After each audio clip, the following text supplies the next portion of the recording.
All right, you guys, this is what we have going now. Collages. One of the most important things is cutting things very, very finely. And there's some things that you're just not going to be able to get a nice clean cut on. So I'm showing you this because there's a lot of intricacies, the antennae right here, that are really thin and wouldn't be a good thing to cut out.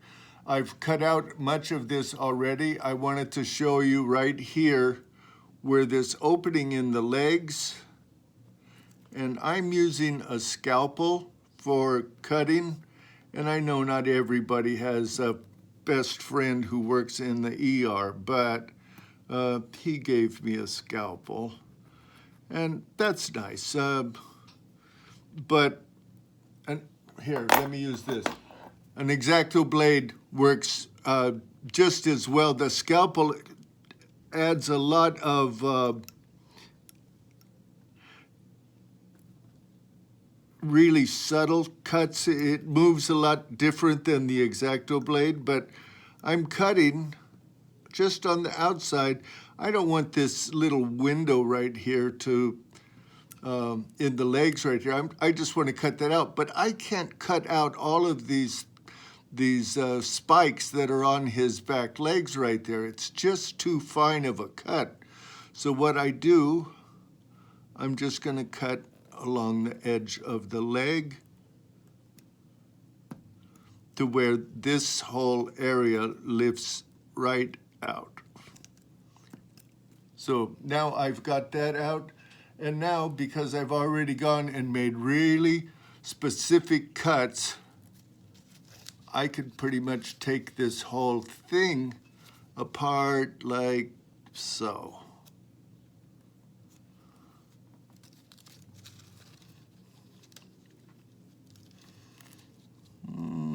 Difficult here. So when you're doing this, be very cautious.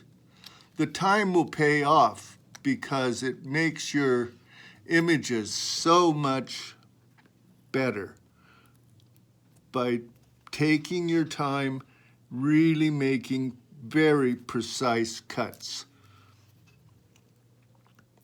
So I've taken over an hour in cutting out this image. So just to give you a for instance.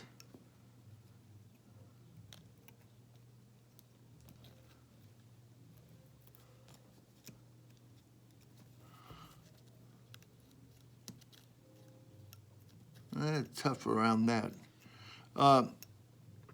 Anyway, be as careful as you can, and even then, because you're using sharp stuff, you can cut yourself.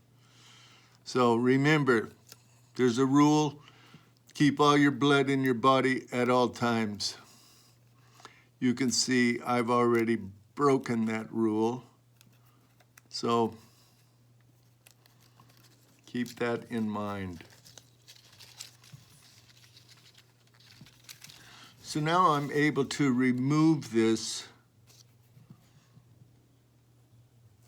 from here and have these images. I can come back, and with our gouache paint that we have, I can come back and paint all of the things that are not showing, the little spikes off the legs.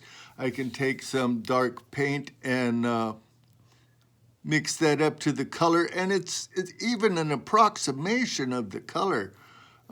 You can do the whole thing carefully. So I can come back and I can make all of those things along here. I can make the little black lines and the antennae easy enough with gouache. So that's the process of cutting out, and I can't stress enough how important it is to be very cautious when you're cutting things. Now, what I do, can you hand me all of those images just in a stack like that? Yeah. what I do is I take all of the different kinds of images that I've cut out, and I'll just put them into a folder, and I know pretty much what I have. And images for sitting on top of another image and just interjecting what's going on. So there's so much that you can do with interplay of imagery that you liked for one reason or another. And I can continue that. And what I like about this, and the reason that I have you doing it this way, is because it offers us the ability to explore ideas that develop in the process. Because just like I added this hand here over the frog, it may give you an idea of something that you want to do. It may give you a platform for you to deal with, okay, if that makes sense. Discover some background images. Look around for things like this or like this that would be places that you could put in a giant mating frog and the hand of God coming into the picture. So you've got all kinds of ways that you can approach this. It's just a matter of developing your ideas. So here's kind of what I mean by that. I'm just looking through images, and I find this wonderful image of a Rosetta spoonbill that I cut out. I'm not going to use that for this, so I'm going to put that in with my images. I found this picture of these two cops and making a guy open up his mouth really wide. And I thought, if I just cut them out the way they are, line them back up, I can put them in here with this image of a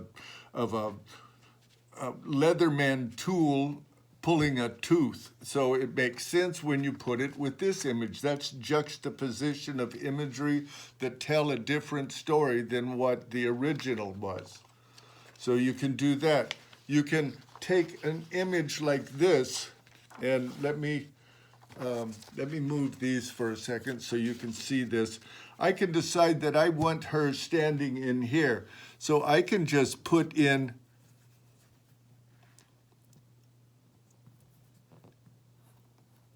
two cuts a little bit bigger than what I want so that I know kind of where she's going to be going in. And now I can put her into the water just by folding that image up and inserting the bottom of her legs into those cuts that I just put in. And voila, you've got her in the water instead of standing on a leaf. So that's an easy way to approach that. Now with this one, I've taken this image of the man and I've cut some of the grass down here so it puts him into the picture. So I'm adding more details right here. I've got him laid in here, and I cut right here behind his hand, and I was able to slide this ice cream cone in here without doing anything to him. So he's standing in a jungle of, it's really a close-up of small flowers, but it gives us a believable image. There's some things on here that I'm noticing up here where some of his head is showing, and I don't want it to. I can take my Tombow pin and I can go around the edges of this and just blacken the edge only by taking the brush part of the Tombow pin, laying it along the edge of him and blackening that so that the white lines from the cut paper don't show. Then I can drop him right back into position, and oh, his ice cream has drooped. So just put that just like that, and you've got an image that never could exist, never has existed, but exists because I made it that way. I'm capturing images of dissimilar things and putting them together. It is a wonderful way that surrealism can take things that, like I said, it's dream imagery, right?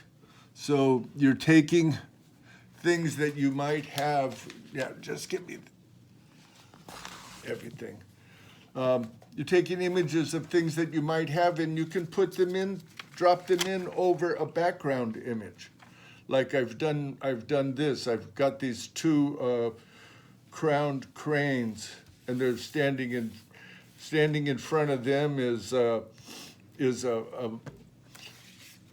sumo wrestler with a camera tucked into his belt, Mexican wrestler and the world's tallest woman. So you know, you don't like the woman in there? Take her out.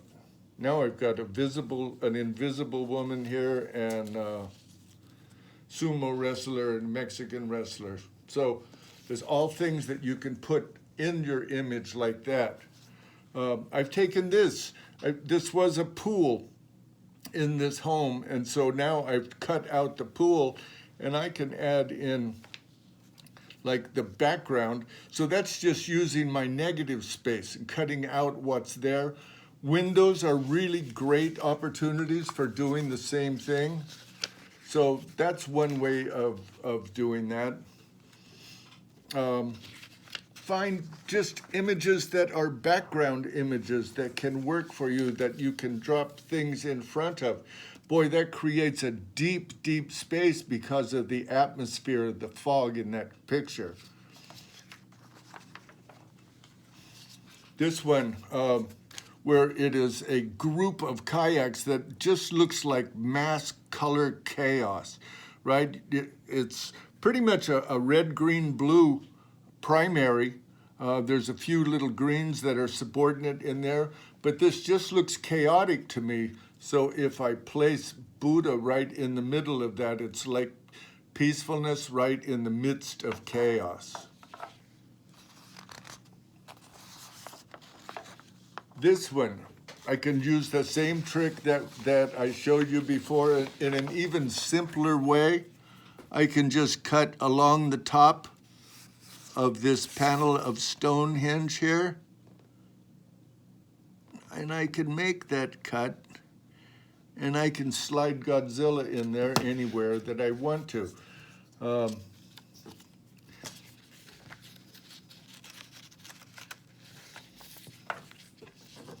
So you can manipulate these things in a multitude of ways. Sometimes you cut out an image that's so recognizable, like this image of two kids jumping into a lake. Well, it used to be two kids there. They're removed. I used them in another collage, but I've got this background with a negative shape that does everything that I want it to. So I can put something as a background for them, which is a city scene turned upside down. So I've got city lights, I've got a factory upside down. If it's upside down, it's not as recognizable right away, but you can still see what's going on in here. So I've created this whole image like this. So I wanted to show you guys a lot of different ways that you could approach this. And I told you that there are different materials that you can use for gluing down. Glue stick is a really simple one, and it works fairly well. What you should do is get a piece of scrap paper or something and lay it out, turn your image over, and brush the glue stick on there on a piece of scrap paper, and then turn it back over, and this is a really good tool for turning things over. Tweezers. I found this wonderful magazine ad for tennis shoes, but they were all jumbled together and it looks like a mask. So you could drop that right in over somebody's face and make a masked image. You can create very simple collages like this, And this one I've utilized spray adhesive to spray the background down. Simple color. I love this color combination of blue and blue-green. So I've taken a very neutral image of this gear, and I've just cut that out and laid it into that image for nothing more than a machine floating that doesn't belong, and it almost looks like the cloud is coming from it. In this one, I've cut several of these little green tubes that are in here, and I've slid in this character of this boy flailing with a knife, and it's a blind kid. So it creates a powerful quality with all of this line. The line works wonderfully well in this composition, and he's just flailing away at it. So I hope you guys enjoy doing this, have some fun, and remember, be careful. Keep your blood in your body at all times. This blue tape like this works wonderfully for, you get a hole in your finger and boom, you've got tape right here. And you could just go, oh, my finger is bleeding. My finger is bleeding. Which right here, my finger was bleeding. So, boom, I don't want to get blood all over everything. I just do that, and I can fix it when I'm done. Okay, but for right now, I'm not bleeding on anything. Any more questions? No, I don't hear anyone offering any questions, so I'm going to say goodbye for now and hope you guys have a blast. Let your ideas develop along the way. All right.